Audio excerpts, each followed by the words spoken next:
salaamaaleykum sama mbokku internet yi am naa yeneen information yu bees yu ma bëgg a partager ak yéen ci li nga xam ni moo xew ci guddi gi tey ci ngoon si ba ci guddi gi ci mbirum arrestation yi nga xam ne dafa concerné Guy Marius Sagna, Assane Diouf ak man mi maa ngi taxel lu tuuti ngeen ñëw.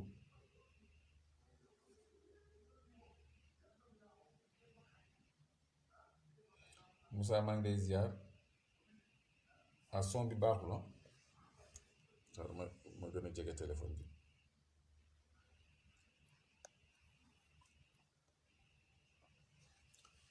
Son bi dina ñëw man maa commencé gul waxtaan bi. Jibi Diallo maa ngi lay ziar.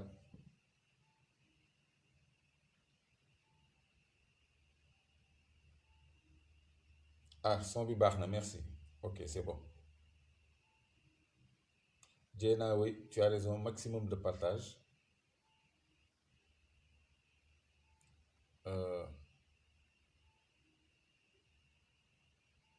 C'est bien, comme son bi baax na, c'est bien. damay xaar tuuti gars yi dugg si parce que ay information exclusive laa leen di indil ci développement wu problème mu arrestation yi. Merci beaucoup que moom may souhaité bon courage fii. Saliati salam ma sœur, tu m'as laissé tomber gëj naa la gis gëj naa la dégg donc voilà.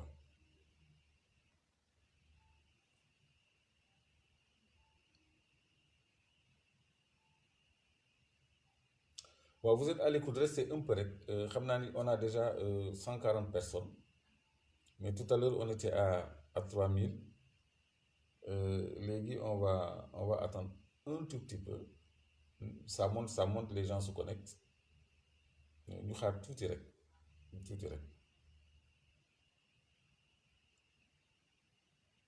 un tout petit peu.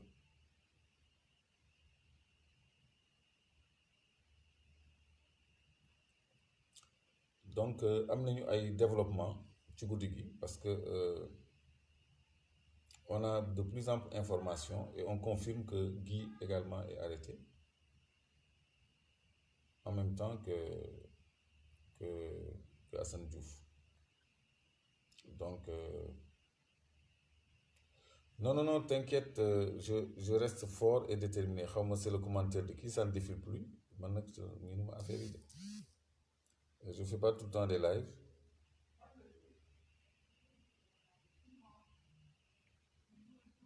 C'est vrai, c'est la dictature qui se met en place. L'objectif,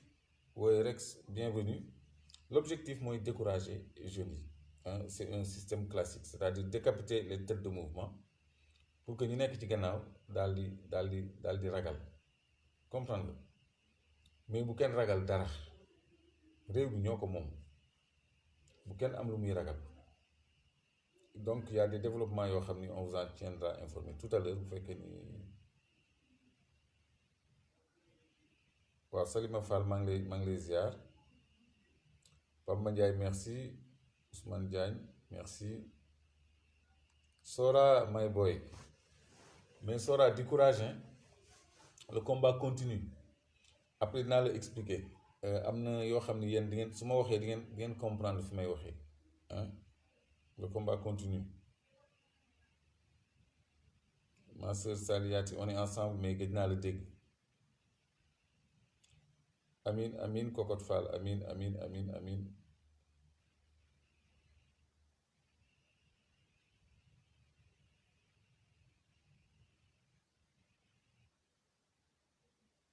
Non Jimmy soxlawul woo benn presse parce que léegi personne n'a le monopole de la diffusion. Gis nga live bi ma def sànq mu ngi ci YouTube bi yëpp reprendre nañ ko parce que les gens veulent être informés de ce qui se passe parce qu'il y a quelque chose qui est en train de se dérouler et demain et après-demain aussi dina am leneen lu nekk di dérouler c'est-à-dire dëkk bi daal mu ngi ci ay coow ak ay fitna yoo xam ni dara jaru ko fi ci lan buur bu jaaxle di jaay doole jàpp ni Sénégalais yëpp ay ragal lañu boo amee ñaar ñett ñooy jàpp rek ñëpp ni nuut nga doxal lu la neex di teg sa loxo suñu alal teg sa njaboot suñu kaw teg say ñooñ suñu kaw def lu la neex salfaañi àq ak yelleefu nit ñi donc loolu askan bi moo ko warut a bàyyi mu jàll. Sadio wàññil télé bi attendez attendez voilà ok merci. Donc nit ñi ñoo warul bàyyi loolu jàll parce que Sénégal quand même dëkku góor la dëkku nit ñu baax la donc dem leen di tenir en haleine man mënuma di teg ay musique su may live ak yooyu je préfère wax ak yéen le temps nit ñi dugg ba ma am un nombre suffisant ñëpp jotandoo information yi Lamp Tambédou merci donc Dieyna Diallo merci Dieyna merci encore Dieyna Diallo Camara Ibrahima Gueye maa ngi lay ziar Bourguédé c'est pas vrai que je suis recherché Bourguédé Clédor Sène ne peut pas être recherché parce que police xam na fu ma dëkk gendarmerie xam na fu ma dëkk d'ailleurs en face gendarmerie laa dëkk ba noppi sama buntu kër dafa am caméra de surveillance man duma ku ñuy recherché man ñëpp xam nañu mu ngi mel ni nga ni ñu ngi recherché benn nit bu célèbre bu siiw ñëpp xam këram xam nga am na ñoo xam ne booy jël taxi wala boo xamul sax dañuy wax kër diw am na ñoo xam ne kenn du leen recherché donc je suis pas recherché mais dinaa la wax lu ci am léegi ci kanam parce que fi mu nekk nii on est à 800 tout à l'heure on était à 3000 bon on peut attendre d'être 1000 hein su ñu nekkee 1000 on démarre à 1000 voilà et puis ngeen partager au maximum parce que information la boo xam ne bu bees tax la waaw résistance rek de Cheikhou waaw merci Tafa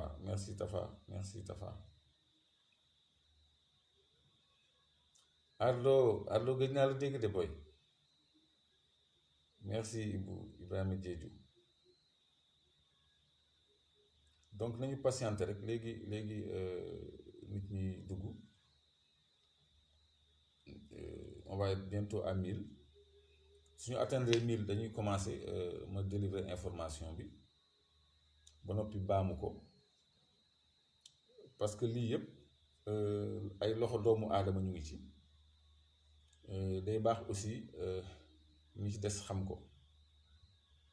donc Kals waaw xam nga rek presse bi waaw da ngay waaru dina leer léegi dina leer léegi waaw donc merci Kals waaw c'est vrai de partager voilà on est 1000 léegi merci Motar léegi je vais faire moins attention aux commentaires xaaral ma ajuster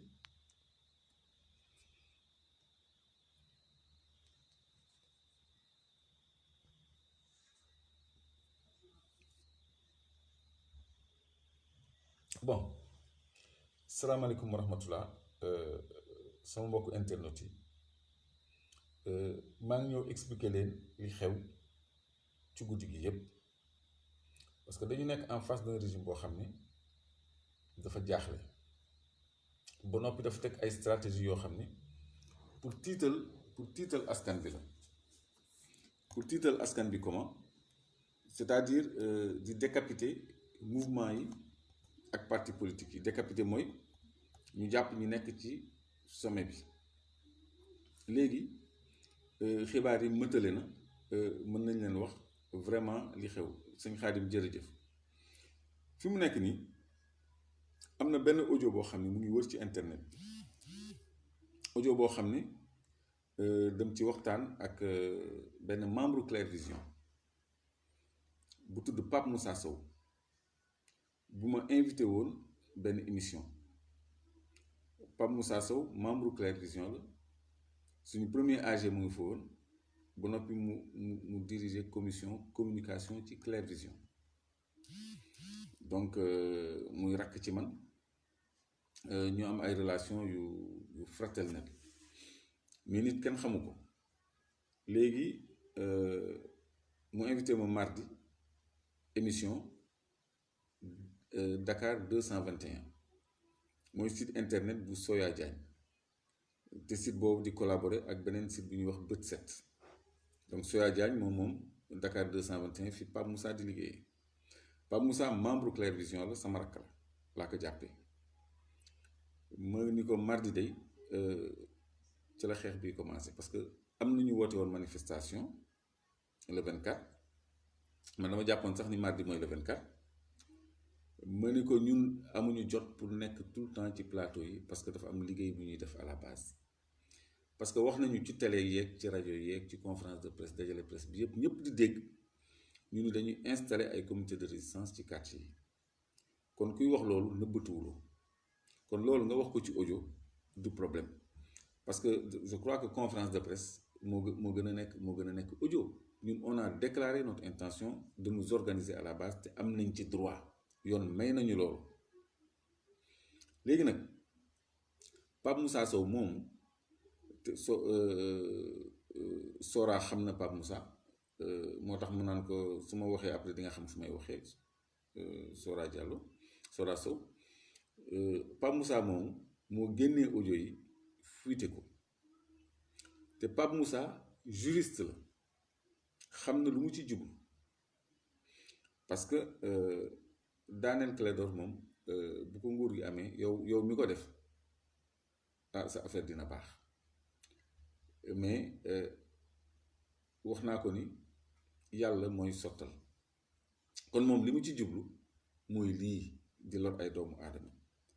police nag li ñu waroon a def waruñu woon jàpp Assane Diouf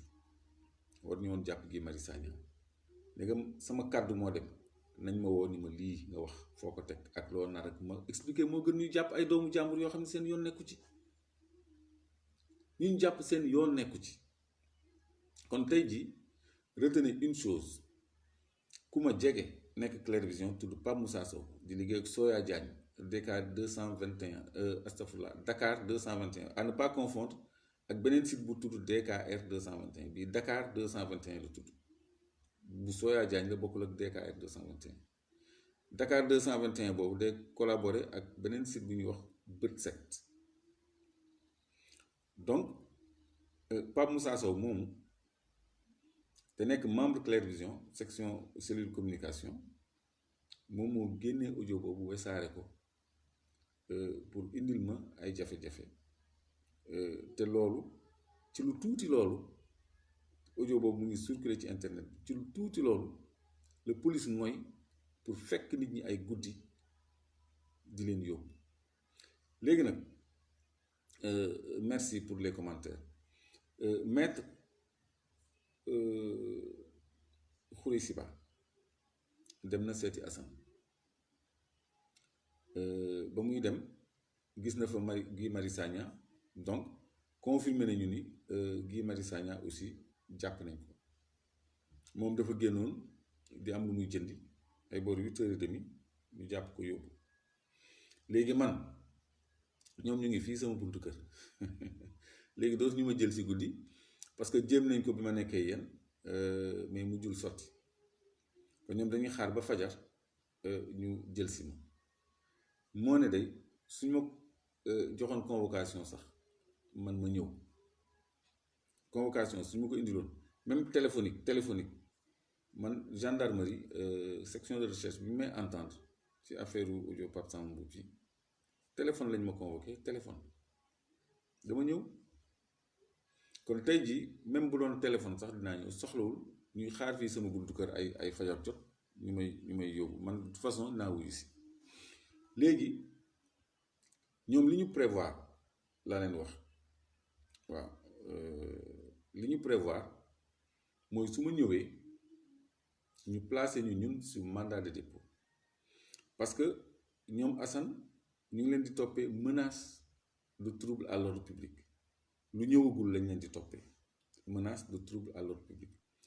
fii kenn sànniwu fi xeer fii kenn toju fi oto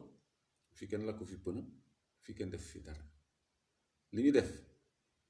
ñun ñoo ko wax ni dañuy organiser résistance bu fekkee ni Macky Sall daf ñu nar a tënk ci dictature te loolu man de fu mu mënti dem danaa ko réitérer parce que ñun am nañu droit organiser les jeunes à la base en cellule en comité comme ni ko parti politique yi amee droit loolu dama bëgg mu leer liberté yi nga xam ne dañ koy commencer di restreindre boo xoolee moom la ñuy jàmbat fan yii yëpp waaw fan yii yëpp moom la ñuy jàmbat donc lii yëpp nag mennum Pape Moussa Sow moo indi lii yëpp te juriste la lim ci étudiant la en droit plutôt mën naa ko jàppee juriste parce que étudiant en droit la te xam naa lu mu ci jublu lii rek la ci jublu donc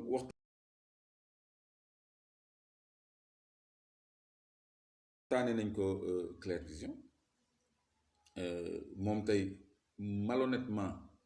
woo na ma di ma indil ay justification mais àddina mu ngi suñu kanam donc Assane Diouf ñu ngi ko entendre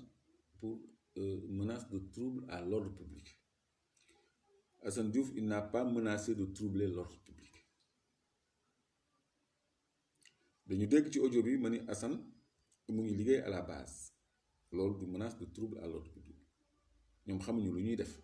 xamuñu ban forme la suñu résistance di revêtir xamuñu ko mënuñu préjuger ni menace de trouble à l'ordre public la mais dañ ci bëgg mooy pour laxas ci ay délits d'atteinte à la sûreté de l'État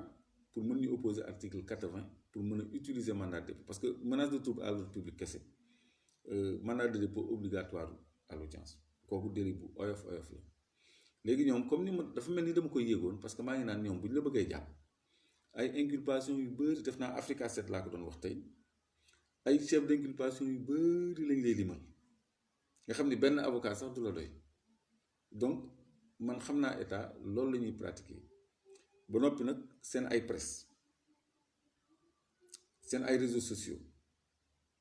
danañ ko activer à outrance surtout que ñoom dañu am comme renfort les gens du réew mi ñi nga xam ne ñu ngi def ay vidéo montage ay désinformation ci yeneen domaine surtout ci affaire Ousmane Sonko bi ñu ngi ciy def ay désinformation yu bëri te waa réew mi ñoom la ñuy dénk économie numérique parce que waa APR dañu dese xarañ dañu dese am xam-xam ci réseaux sociaux yi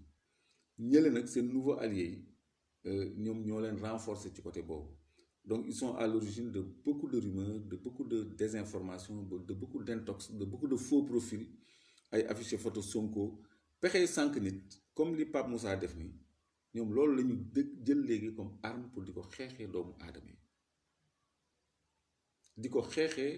doomu aadama yi te loolu lu salte la kon nañu xam ni réew mi les militants de réew mi je crois que ñoo gën a néfaste waa APR ci réseaux sociaux yi surtout ñoo gën a néfaste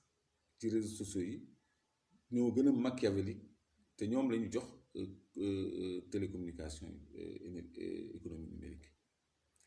donc ñoom amuñu dara lu ñu jàppee nit ki mais Assane man maa ko tudd moom waxul ni dafa def dara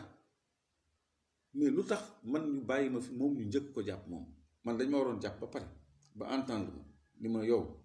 da nga ni Assane day def organisation à la base léegi lan lay organiser à la base ba ma wax loo xam ni loxo Assane da ciy taq wala dañ ci di Assane dara ñu mën ko arrêté Assane xamul lu tax ñu jàpp ko Assane xamul lu xew c'est que ñoom dinañu mer seen mer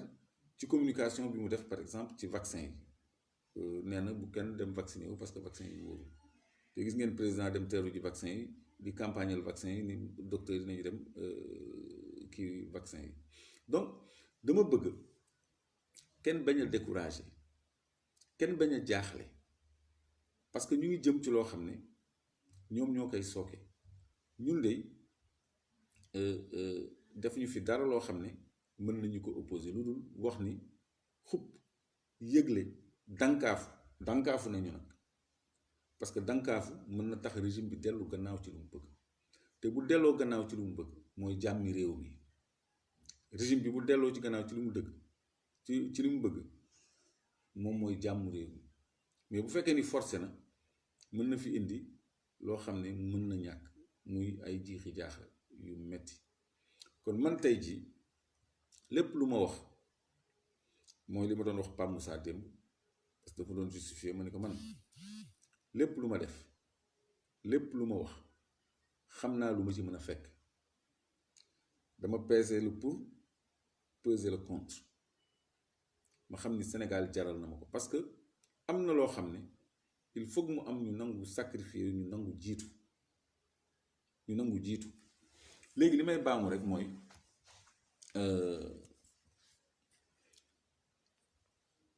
fi mu nekk nii bu ñu sàgganee ba président Macky Sall gagné paire de manche bi noo tàngee dootu fi gaaw a jóge danañu toog fii ba au-delà de 2035 sax avant ñuy am libération kon askan bi la balle est dans votre camp donc lii mooy information yu gàtt yu mu leen bëggoon a indil donc on est à 2000 followers première information mooy Assane Diouf ak Guy Marius Sagna ñu ngi leen di toppee menace de trouble à l'ordre public maanaam lu ñëwagul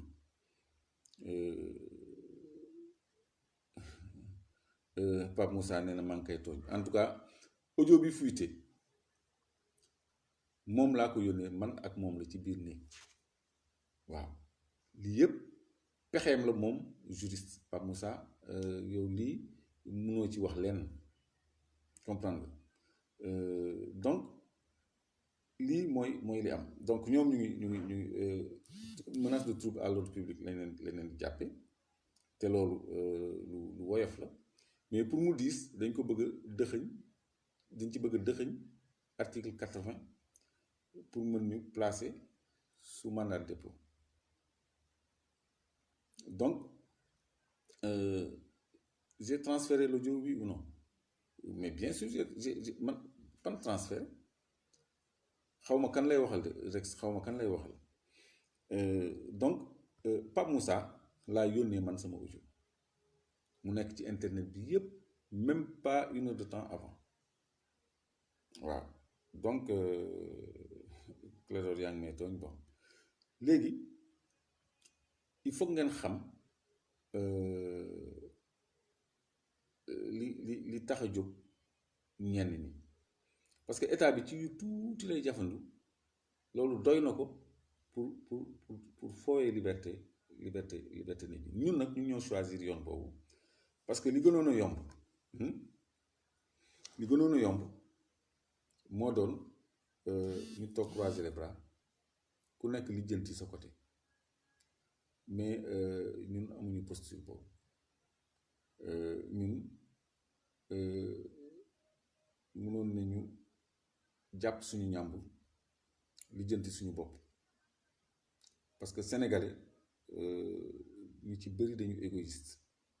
da ngay xool ñi nga xam ni seen réussite personnelle daf leen di jaral dem dee ci géej gi walla ci désert bi te intérêt général jarul leen dara état d'esprit boobu moo war a changer nit ñi xam ni Sénégal dëkk bu mën a naat la dëkk bu mën a neex la donc première information bi atteinte menace de trouble à l'ordre public mais ñoom bëgg nañ ci dëxëñ article 80 pour mën ñu placer sous mandat de dépôt Assane ak Guy defuñu dara seen yoon nekku ci audio bi concerné wu leen ñoom waxuñu mën na doon sax tuuma gu ñu leen teg bu jóge ci man kon waruñu leen jàpp ñoom di leen laaj quoi que ce soit man mën na li ma wax mën na bañ a nekk dëgg mën na bañ a nekk dëgg ni dama yónni Assane pour mu organiser à la base et puis organiser à la base ban dil la organiser ay structure à la base ban dil la ci ban dëkk loolu ban dil rek laa bëgg ñu wax ma kon fi mu nekk nii dictature boobu ñu doon jooy mu ngi nekk di gën a fës parce que bu fekkoon ni loolu déli la fa ma ko waxee lañ may fekk jël si ma parce que man li may wax nag attention xam naa ko moo tax su fekkoon ni déli la fañ ma ko doon waxee fa ma ko doon waxee lañ may fekk jëli ma su ma nee su fekkee ni Macky Sall dafa persister ci yoon bi mu jël ñun dinañu woote insurrection loolu bu doon déli la ci bés ba lañ may jël si parce que am na ñuy jàpp collé leen incitation à l'insurrection parce que man li ma wax conditionnel la bu fekkee ni mené na son processus jusqu'au bout nous sonnerons l'insurrection kooku wax nañ ko donc loolu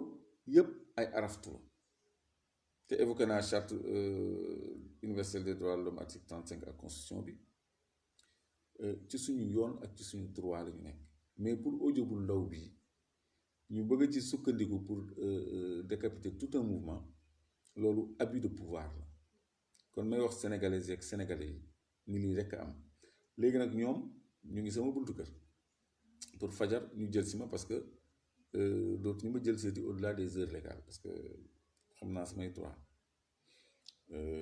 parce que loolu mën na sax annuler seen procédure donc jàpp leen ni peut-être dinañu gëj a déggante mais la lutte continuera malgré tout te fu ñu mënti fekk ñu ngi bàyyi xel ci luy xew ci réew mi te ñor nañu lool surtout ci problème mu Ousmane Sonko ñor nañu lool te ñun lépp lu ñu mën a fekk ci lii comme ni mu ko yàgg waxee ñun jaral nañu ko ñu torturé ñu gaañ ñu tëj ñu rey ñu Sénégal dafa war a soppeeku Sénégal dafa war a dund ci liberté Sénégal mënuñu tënk benn minorité mënuñu tënk gor yépp bëgg leen teg buumu jaam te ñooñu gën a gore gën a doon gor minorité boobu loolu mënta ne donc ñun amul lenn lu mën a wàññi suñu engagement wala lu ñu jaaxal parce que nee naa leen ñoom seen kaso rek la ñu am donc lii moom mooy complément d'information yi leen jox Pape Moussa Sow bi liggéey Dakar 221 bu Soya Diagne moo wesaare audio yi te moom étudiant en droit le juriste la donc site boobu day liggéey bët set dañuy coopérer Assane Diouf menace de trouble à l'ordre public lañ ko collé motif moo Guy Marius Sagna mais fore naa ci weewu bay nii dañu bëgg nu mu tuddati ñoddi article 80 maanaam atteinte à la sûreté de l'État ak yooyu xam nga peut-être sax ñu parce que am na kenn ku ma jox information boo xam ne bëgguma ko woon sax jàllale nee na am na sax ñoo xam ne dañ ci bëgg a dugal affaire attentat que dañu war a organiser ay attentat kuy organiser attentat je crois que doo nekk dëkk ci rajo ak télé bi naan dañuy def dara kooku loolu je crois que c'est une bataille psychologique pour pousser l'adversaire à reculer plutôt qu'autre chose kon ñun quelle que soit la position ñun dañ baleen ma de appel moo ñu interrompre mais de toute façon live bi jeex na live bi jeex na fii lañ koy yemale charte article 35 charte universelle des droits de l'homme laay wax pas charte de la démocratie charte universelle des droits de l'homme am na koo xam ne dafa jum bind de la démocratie donc mu ngi noonu daal